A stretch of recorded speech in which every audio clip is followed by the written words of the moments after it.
مشاهدينا في كل مكان، مساء الخير واهلا بكم معانا ولقاء جديد وحلقه جديده علشان نغوص سويا في عالم الاحلام، الدنيا اللي محدش فينا بيقدر يحكم عليها، العقل الباطن، دنيا العقل الباطن، ونفك رموز الاحلام ونكون معاكم خطوه بخطوه نحاول نفك شفرات هذا العالم الخفي. اهلا بكم معانا ولقاء جديد وحلقه جديده، ويسعدني اصحابكم على الهواء مباشره مع فضيله الشيخ اسلام السيد من علماء الازهر. برحب بيه على الهواء مباشره. اهلا بحضرتك يا مولانا. خليني اكمل معاك في البدايه. احنا كنا لو فكر حضراتكم الحلقه اللي فاتت كنا اتكلمنا مع بعض عن حاجه مهمه جدا. هو في ناس بعتلنا كانت بتقول ان هم حاسين ان كل حاجه في حياتهم بتقف، ما بتمشيش على طول، في معاكسات في حياتهم، الدنيا معاهم مش ماشيه سهله. نعمل ايه؟ نتصرف ازاي واحنا دلوقتي حاسين ان في عكوسات زي ما بيقولوا؟ وطرحنا سؤال: هل في حد فعلا نجمه خفيف زي ما بيقولوا؟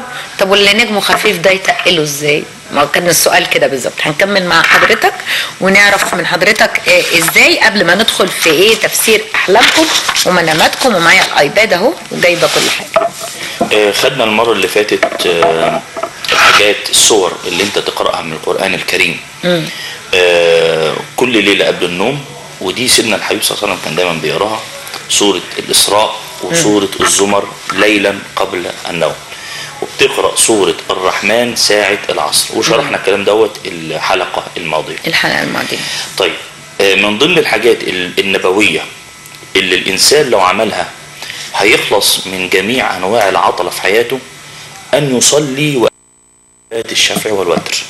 ليه؟ اخر صلاه دي سيدنا النبي صلى الله عليه وسلم قال: ان الله، انت حبيت المولى سبحانه وتعالى يقدم لك ما تحب فقدم لله ما يحب، اللي هي صلاه الله وتر، يعني ربنا واحد بيحب الوتر. بيحب الوتر. فصلاه الوتر دي مش فرض، بس حاجه ربنا بيحبها، لو انت عملتها ربنا اكيد هيكرمك. بص بقى، هقول لحضرتك حاجه: اللي بيصلي الفرض بياخد الفرض. يعني ايه؟ ربنا فرض عليك قدرا ورزقا سياتيك لا محاله. بالظبط. فاللي بيصلي الفرض هياخد الايه؟ هياخد الفرض. طب واللي يصلي نافله هياخد نافله، يعني ربنا يرزقه زياده. لان ربنا قال في القران: وفي السماء رزقكم وما توعدون. رزقكم اللي هو مقدر، وما توعدون اللي هو الرزق الزائد على ما قدره الله. فكل لما حضرتك بتتقرب الى الله بالنوافل ربنا بيحبك انت. لما صلي الفرض الله سبحانه وتعالى يحب الفرض: وما تقرب الي عبدي بشيء احب الي مما افترضته عليه. يبقى لما انا اصلي صلاه الفرض ربنا هيحب العمل بتاعي. علاقة الإنسان بربه وطريقة عبادته لربنا علاقة خاصة جدا فضيلتك. يعني أنا دايما أقول الكلمة دي، علاقة خاصة جدا. أنا حابة ربنا أروح له بالطريقة اللي أنا شايفاها، وأروح له بالكلام، بالذكر الكتير، بقلبي الطاهر. لازم ما هو الإنسان ما يأديش برضو حركات 5 مرات في اليوم. مش في جسد أساسي وفي بقى لبس فوق الجسد. بالظبط. طيب الفرض بتاعي ده الجسد بتاعي اللي لازم اعمله. ماشي. طيب هل انت كجسد بتمشي كده بنفسك، ولا لازم بتحط هدوم وبتلبس وبتحط ساعات وذهب وفضه والكلام ده كله؟ يبقى وشهادات وحاجات كتيره. فالفرض لازم يؤدى الاول: وما تقرب الي عبدي بشيء احب الي مما افترضته عليه. جميل. يبقى ماشي، ده الفرض اللي هي الصلوات بتاعتنا والصيام والذكر والحاجات اللي احنا عارفينها. طب لما انا بقى اصلي نوافل هيحصل ايه؟ سينتقل المولى في معاملته معي من اني انا اعمل شيء ربنا بيحبه الى ان اصير انا محبوبا لله. وما يزال عبدي يتقرب الي بالنوافل حتى احبه هو بقى انت ذات نفسك. يبقى هناك فرق بين الفرض هو عمل يحبه الله، طب والنفل عامل يحبه الله، انت بقى ربنا يحبك.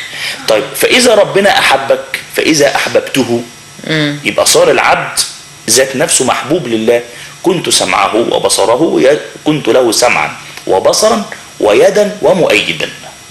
يبقى اذا لما احنا نصلي النوافل اللي هي 12 فازيد لغايه 50 ركعه في اليوم، يحصل ايه؟ اصير انا محبوب لله. فلما اصير انا محبوب لله ربنا سبحانه وتعالى لا يؤخر عطاء عن محبوبه. طيب اختم النوافل بالوتر، وده اهم حاجه: ان الله وتر يحب الوتر.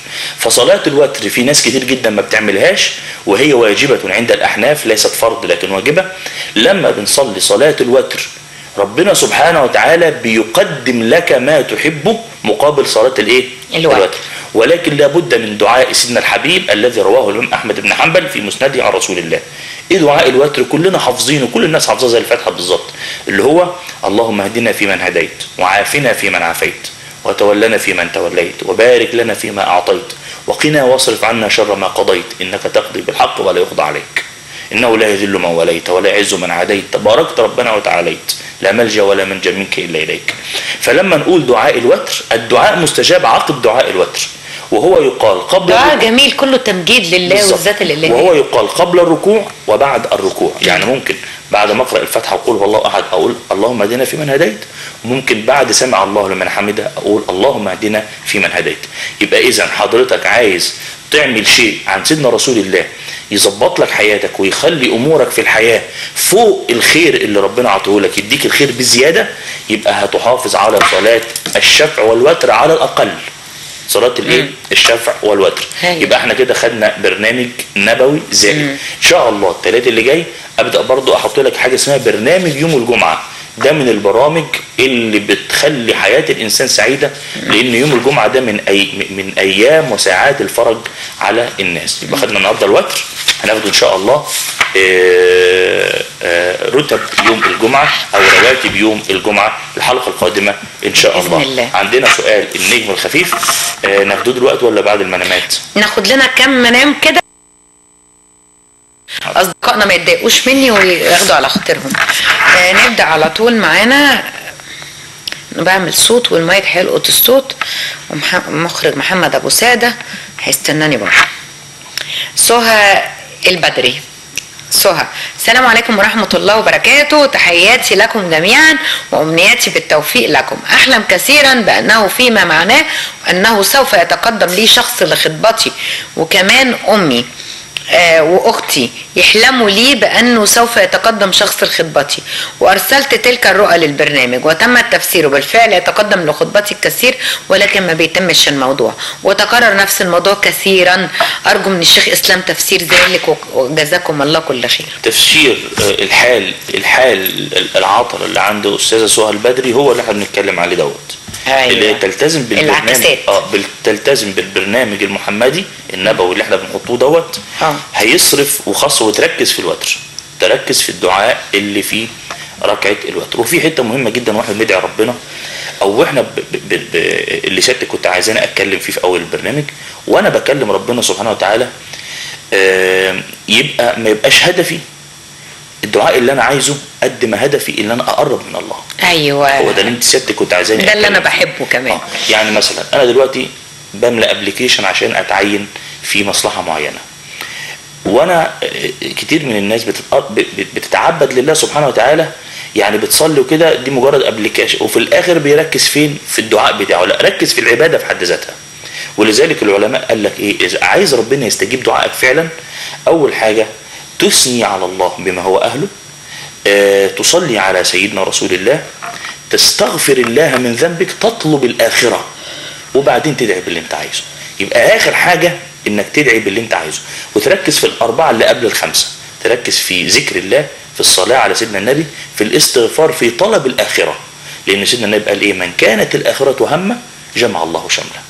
يعني انت تركز قبل ما تطلب يا رب سهل لي الجواز او الرزق او الى اخره، تركز اللهم اصرف عني عذاب جهنم، اللهم اني اسالك الفردوس الاعلى، اللهم ادخلني بغير حساب ولا عذاب، اللهم اني اعوذ بك من هول المطلع، اللهم اني اعوذ بك من سوء الخاتمه، وتخشع لله في الحته دي.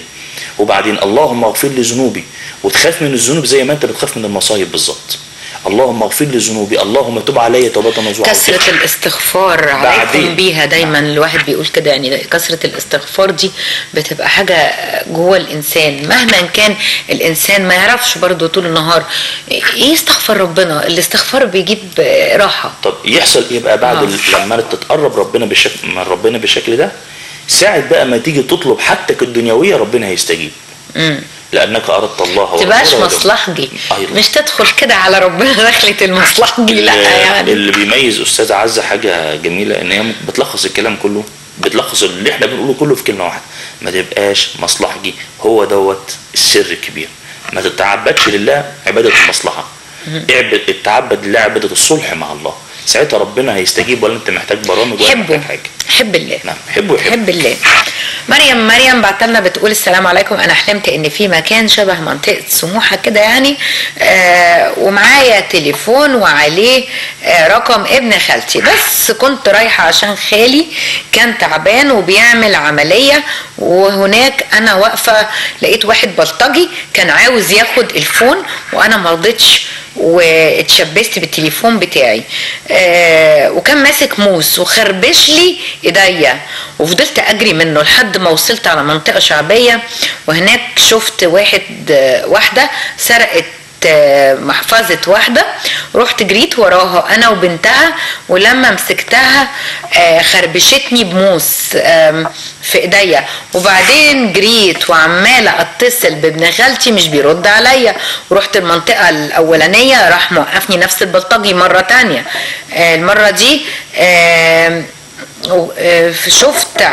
شفت اهلي على باب المستشفى، جريت عليهم وانا بعيط، ودخلت الاوضه اللي بيعمل فيها العمليه وانا ما بنطقش، كنت بعيط، بس رحت حضناه وفضلت اعيط وطلعت بره الاوضه، وكانت الممرضه نادتني، وبعد كده لقيت نفسي في شقه ومتجوزه من الانسان اللي بحبه، بس كانت الشقه شقه خالتي، وكنت لابسه قميص ابيض، انا مش مخطوبه، وخالي حاصل معاه مشكله.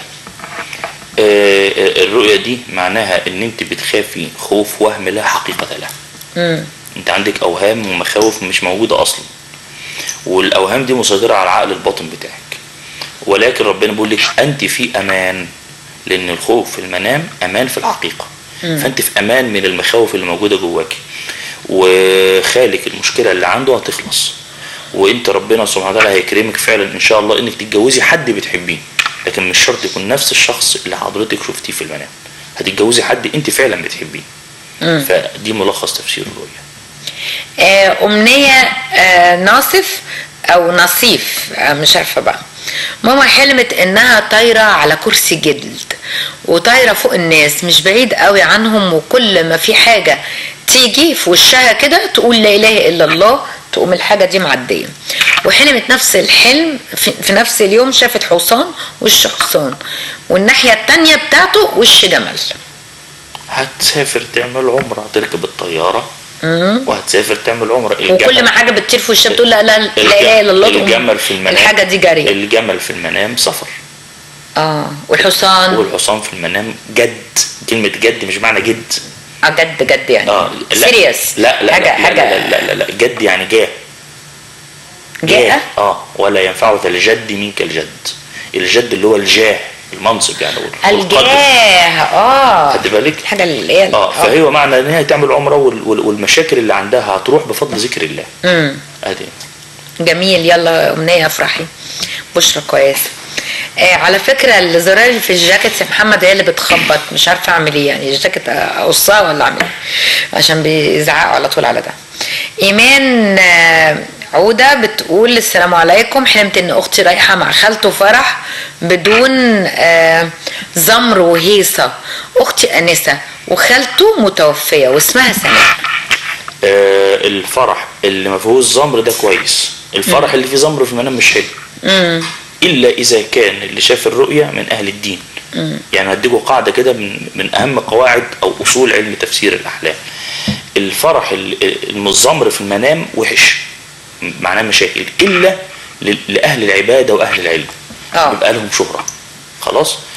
فهنا السائله شافت ان هي رايحه فرح ما فيهوش زمر، فمعناه ان الفرح هيبقى من غير مصائب، من غير مشاكل، لان غالب افراحنا بيبقى فيها مشاكل وخلافات. على الفلوس، على الفلوس وعلى الحقوق وعلى الواجبات الى اخره والشبكات وعلى اختنا ديت السائله معناها ان ربنا سبحانه وتعالى هيكرمها بفرح بدون مشاكل.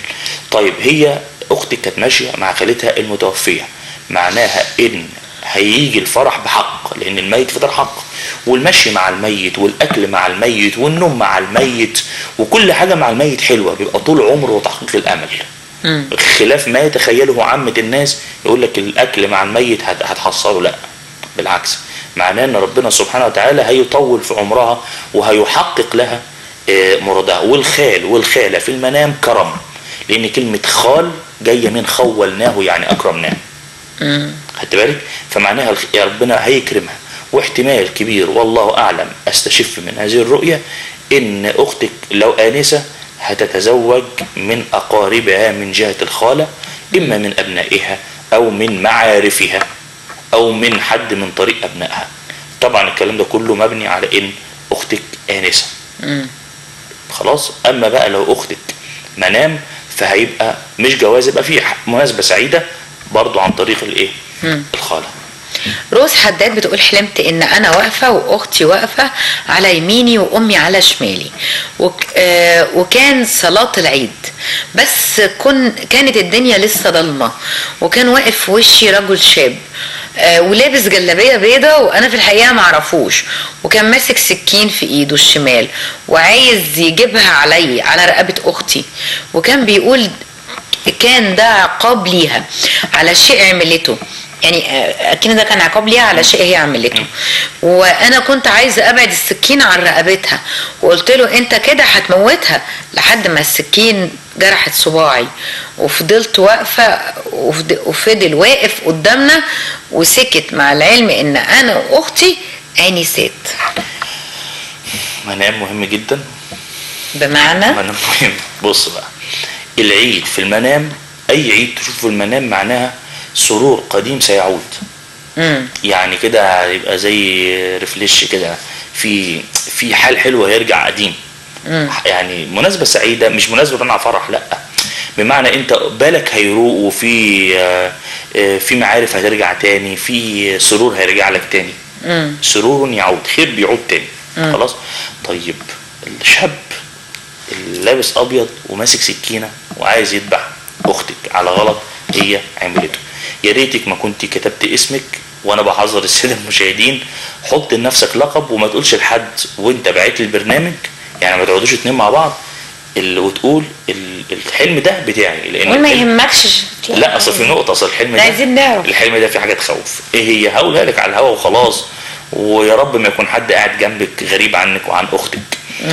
اختك على معرفه بحد، والحد ده يعني اظن كده اتفهمت. يعني بصوا يا جماعه، اقولها لكم كده على بلاطه، يعني الذبح في المنام بيبقى يعني حاجه زي الجواز يعني. خلاص. بس مش في كل الاحيان برضو. فمعناه الرؤيه، قولي لاختك ما تتوغلش في علاقات مع حد من الرجاله او من الشباب. الاخ اللي هي متوغله في العلاقه معاه ده انسان متدين، بس هو في الاخر انسان. خلاص. الرساله كده وصلت. طيب ادي الرساله. طيب الكلام ده مش مظبوط، وهو ممكن اختك قاعده تقول لا الكلام ده مش مظبوط يا عم الشيخ، فعلا مش مظبوط يا عم الشيخ. هيبقى تفسيره ايه؟ ليه تفسير تاني؟ ليه تفسير تاني، بس ملوش تفسير تالت. ايه التفسير التاني؟ اللي هي داخله في خلاف مع حد هيظلمها، داخله في معامله، الحد دوت هيعمل ايه؟ هيجي عليها وهياكل حقها. خدت بالك؟ فانت شوفي امورك ايه، ده تفسيرين ملهمش تالت. خلي بالك